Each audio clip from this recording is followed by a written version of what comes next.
Lalu apakah temuan baru dari lokasi penemuan jenazah diplomat muda Kemlu di Menteng, Jakarta Pusat akan mempercepat kepolisian mengumumkan penyelidikan? Kita bahas bersama mantan Kabariskem Polri, Komjen Purnawirawan Arief Sulistianto. Selamat petang Pak Arief, semoga sehat-sehat selalu. Selamat petang, Jonah. Ya. Terima kasih. Pak Arief, gini, untuk saat ini bahwa polisi telah melakukan konferensi pers terkait dengan menggunakan scientific investigation dan 5 aspek itu termasuk dari Inavis, forensik, kemudian digital forensik, DNA dan juga C4 atau psikologi forensik. Lalu saat ini tingkat kesulitan seperti apa? Dalam perspektif Anda sebagai mantan Kabariskem, polisi juga belum menemukan unsur penyebab kematian.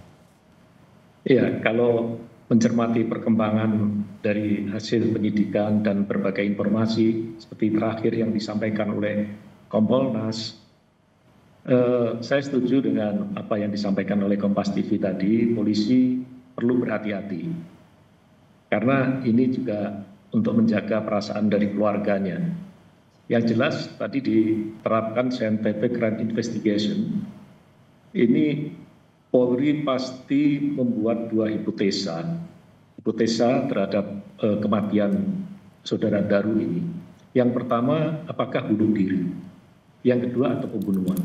2 hal ini nanti yang akan menjadi satu kesimpulan, tentunya salah satunya.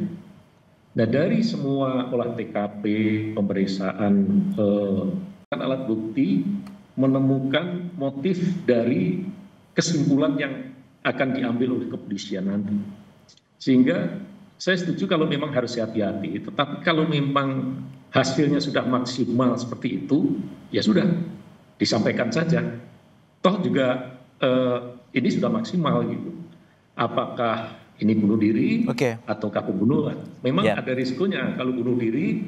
Apa motifnya? Pak Arief, kalau pembunuhan? Ya, Pak Arief, dari situasi di kondisi di indekos atau dari kamar bahwa polisi menemukan tidak ada kerusakan di bagian plafon, namun juga dalam kondisi pintu yang kita dapatkan gambar, yaitu smart key tentu satu lagi atau kunci akses, dan kemudian ada kunci slot yang terkunci dari dalam. Dalam analisis Anda atau perspektif Anda, ini seperti apa? Sebenarnya ini bagian dari sebuah krusial untuk bagian penentuan penyebab kematian. Iya, artinya dari satu fakta ini, dari kunci dan akses masuk, kemudian dari plafon, ruangan yang tidak ada kerusakan, artinya korban ini kan ada di dalam ruangan itu sendiri. Tidak ada orang lain yang masuk. Nah, apakah ada hal-hal di luar ruangan sebelum dia masuk ruangan, kemudian mengunci pintu dengan grendel atau slot yang manual itu tadi, dia mungkin memasukkan sesuatu ke dalam tubuhnya, minuman atau makanan yang menimbulkan efek kepada psikologisnya, sehingga dia melakukan seperti itu. Inilah yang mungkin sedang didalami oleh kepolisian. Sehingga zat yang dimakan atau diminum itu menimbulkan desakan atau tekanan psikologis, sehingga yang bersangkutan melakukan tindakan-tindakan yang seperti itu. Siapa yang memasukkan, siapa yang memberi, dan lain sebagainya. Ini ya harusnya segera diputuskan saja. Sebenarnya berapa lama Pak untuk mengetahui dari hasil laboratorium forensik, terutama toksikologi, kemudian tadi juga ada terkait dengan temuan-temuan lainnya, sidik jari dan juga DNA dari korban itu sendiri ataupun di ruangan indekos milik korban. Seperti apa Pak untuk waktu akhirnya polisi bisa mengetahui? Kalau pemeriksaan secara fisik, kemudian organ dalam, mungkin kemampuan kita sudah cukup bagus di kedokteran forensik Polri. Tetapi ketika sudah melakukan pemeriksaan terhadap toksikologi, ada zat-zat yang memang tidak semua laboratorium forensik itu bisa melakukan analisis. Nah, suatu ketika kami melakukan penyidikan terhadap kasus pembunuhan yang melibatkan racun, kami harus bekerja sama dengan laboratorium forensik di luar negeri, karena memang zat itu harus diekstrak, harus diteliti oleh yang punya kemampuan seperti itu. Apakah ini yang menjadi penyebabnya atau ada penyebab lain? Kita belum tahu. Tapi yang jelas 2 hipotesis itu harus segera dijawab oleh kepolisian untuk memberikan kepastian. Seperti Bapak mertuanya tadi, kami sudah tekanan batin dan lain sebagainya. Itu yang diharapkan. Saya pikir kalau memang itu sudah akuntabel, sudah otentik, semua alat bukti yang dikumpulkan, kesimpulannya memang seperti itu, apa salahnya? Ya, tentu ini kita juga mendapatkan foto terkait dengan bagian kunci ini juga kita melihat ada bagian cat yang berbeda dari titik kunci tersebut. Lalu apakah ini bisa juga menjadi bagian analisis, Pak Arief? Iya, kalau cat itu kan bisa dilihat nanti apakah dia baru atau lama. Tapi yang jelas akses masuk itu tidak bisa kalau orang dari luar menggunakan kunci akses yang digital itu, karena dikunci dari dalam dengan menggunakan slot. Sampai penjaga kos-kosan harus mencongkel jendela karena ternyata akses dengan kartunya tidak bisa dipakai akibat dari slotnya yang dikunci secara manual itu tadi. Begitu, Jona. Baik, Pak Arief, saya bacakan sebentar untuk terkait dengan penemuan terbaru terkait dengan bahwa polisi menyita ada 20 titik TKP terutama pada tanggal 7 Juli menuju tanggal 8 Juli di mana waktu dugaan kematian dari korban Arya Daru Pangayunan. Dan ini juga polisi menyebutkan ada temuan bahwa sebelum kembali ke indekosnya, korban menuju rooftop dari gedung Kemlu. Dan waktunya cukup lama, Pak Arief. Artinya sekitar dari pukul 21 hingga 23 atau ada waktu 1,5 jam sebelum akhirnya dia kembali ke indekosnya. Apakah ini juga bagian yang perlu sangat diteliti oleh penyidik? Iya, pasti itu diteliti. Seperti saya sampaikan di Kompas TV sebelumnya.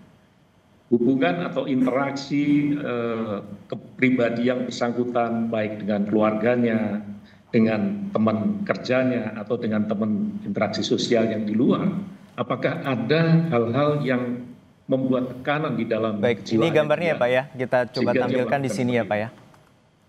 Ya, silakan Pak.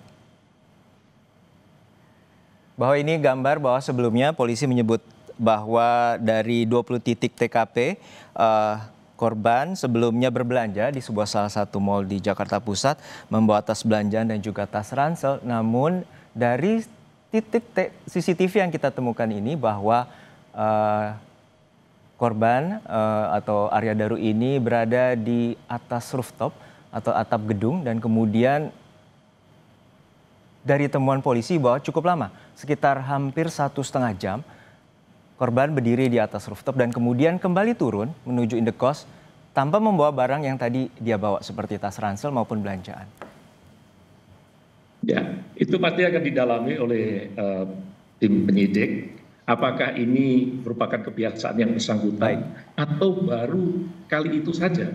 Sehingga ada apa sebetulnya kok yang berusukan sampai di atas? Apakah dia mencari angin atau ingin melihat pemandangan di atas atau ada hal lain? 23:09 atau sekitar 1 jam 26 menit diduga korban berada di rooftop lantai 12 gedung Kemenlu. Awalnya korban naik membawa tas gendong dan tas belanja. Kemudian saat turun, korban sudah tidak membawa tas gendong dan tas belanja. Inilah fakta yang ditemukan. Ya, ini masih dikumpulkan terus, kumpulan fakta-fakta, nanti kesesuaian, apa yang dilakukan korban di sana, dan lain sebagainya. Ya, apa yang bisa dapat Anda sampaikan Pak Arief terkait dengan temuan polisi ini, terutama CCTV di atas atap gedung? Ya, ini kan penyidik baru menemukan satu fakta yang bersangkutan selama 1 jam 26 menit berada di rooftop di lantai 12 kantornya. Tentu ini akan dikonfirmasi dengan informasi-informasi yang lain. Siapa yang tahu? Apakah yang bersangkutan itu pamit dengan temannya? Apa tujuannya naik ke sana? Tentu ini akan didalami dan tidak bisa kita menyimpulkan dari satu fakta ini saja. Tetapi ini adalah fakta yang penting untuk didalami. Apakah kebiasaan yang bersangkutan begitu? Apakah ini baru pertama kali ini? Mengapa dia sampai naik ke atas? Apakah ada masalah? Masalah itu apakah masalah keluarga? Kalau keluarganya memang nggak ada masalah selama ini, ya berarti harus dicoret. Atau ada masalah yang lainnya, masalah dengan pekerjaan, masalah karir, atau masalah-masalah keuangan dan lain sebagainya. Banyak hal yang bisa diungkap dari sikap dan perilaku yang ditemukan. Dan ini adalah fakta yang cukup baik untuk bisa mendukung di dalam proses penyidikan nanti. Baik, kita nantikan tentu polisi butuh waktu dan juga kehati-hatian untuk menentukan unsur penyebab kematian dari korban Arya Daru Pangyunan, diplomat muda Kementerian Luar Negeri. Terima kasih atas perspektif Anda, Bapak Arief Sulistianto, mantan Kabar Eskrim. Terima kasih Bapak, sehat-sehat selalu. Terima kasih.